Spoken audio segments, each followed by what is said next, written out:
Dear students, welcome to BK Sharma classes. आज हम लोग न्यूटन के गति का तीसरा नियम जानेंगे, Newton's third law of motion, है ना।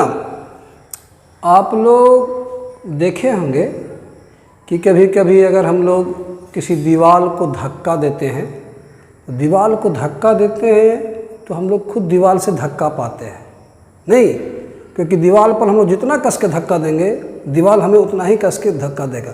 अगर हम लोग दीवार को उत्तर की ओर धक्का दे रहे हैं तो दीवार हमें दक्षिण की ओर धक्का देता है। अगर बॉल भी अगर हम लोग धीरे से फेंकें तो वो धीरे से आता है, कस के फेंकें तो कस के आता है।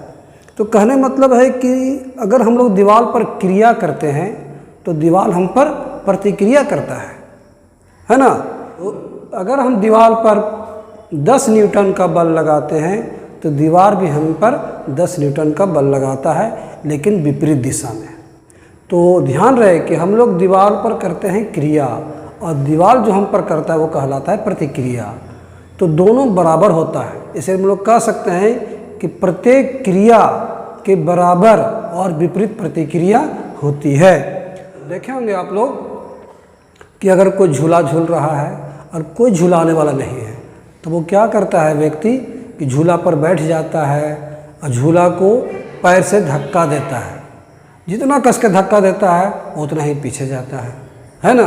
इसी प्रकार नाविक नाव पर चढ़ जाता है, नदी किनारे नाव लगी हुई है, नाव पर चढ़ता है और डंडे से चाहे पतवार से ज़मीन को ठेलता है।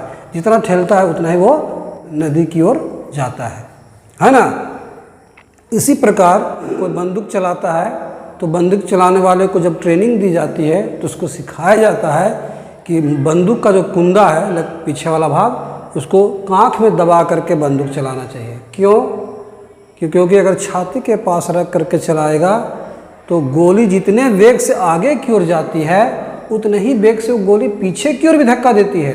अगर वो सीने में रख करके गोली चलाएगा तो उसका सीने की हड्डी टूट सकती है ना, क्योंकि धक्का पीछे की ओर भी देता है, वह घायल हो सकता है। इसीलिए उसको सिखाया जाता है कि बंदूक का जो कुंदा है वो कांख में दबा करके रखे, अगर वो पीछे जाएगा तो उसको हानि नहीं पहुंचाएगा, है ना। तो सब इसी सिद्धांत पर कार्य करता है। तो हम लोग सीखे क्या कि प्रत्येक क्रिया के बराबर और विपरीत प्रतिक्रिया होती है।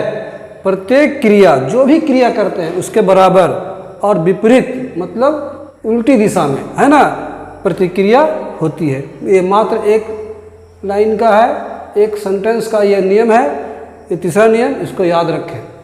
अगर आपको सत्यापन करना हो जाए कि नहीं, हम सत्यापित करेंगे, कैसे सत्यापित करें कि यह नियम सही है, तो इसके लिए हम 2 कमानीदार तुला लिए जाते हैं।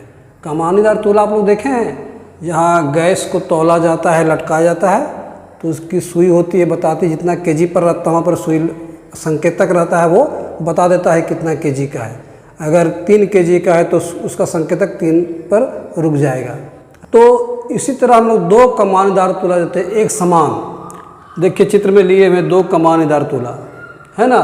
एक कमानीदार तुला को हम लोग दीवार में कील ठोक करके उसमें फंसा देंगे और एक दूसरा कमानीदार तुला लेंगे और दोनों के हुक को इस तरह चित्र की भांति एक दूसरे में फंसा देंगे, है? और दूसरे कमानीदार तुला को हाथ से पकड़ लेंगे और अब देख लेंगे कि दोनों का संकेतक शून्य में है कि नहीं। दोनों का संकेतक शून्य में करने के बाद हम लोग इसको फंसा करके हाथ से खींचेंगे, है ना। खींचने पर क्या होता है कि देखते हैं गौर करने पर कि जब इसका संकेतक 0 में है तो इसका भी 0 में था, जब इसका 1 में है तो इसका भी 1 में है ना, इसका 2 में है तो इसका भी 2 में है, इसका 5 में है तो इसका भी 5 में है। तो कहने मतलब है कि ये एक दिशा में बल लग रहा है इस दिशा में और एक इस दिशा में बल लग रहा है, तो विपरीत दिशा में बल लग रहा है और बराबर बल लग रहा है।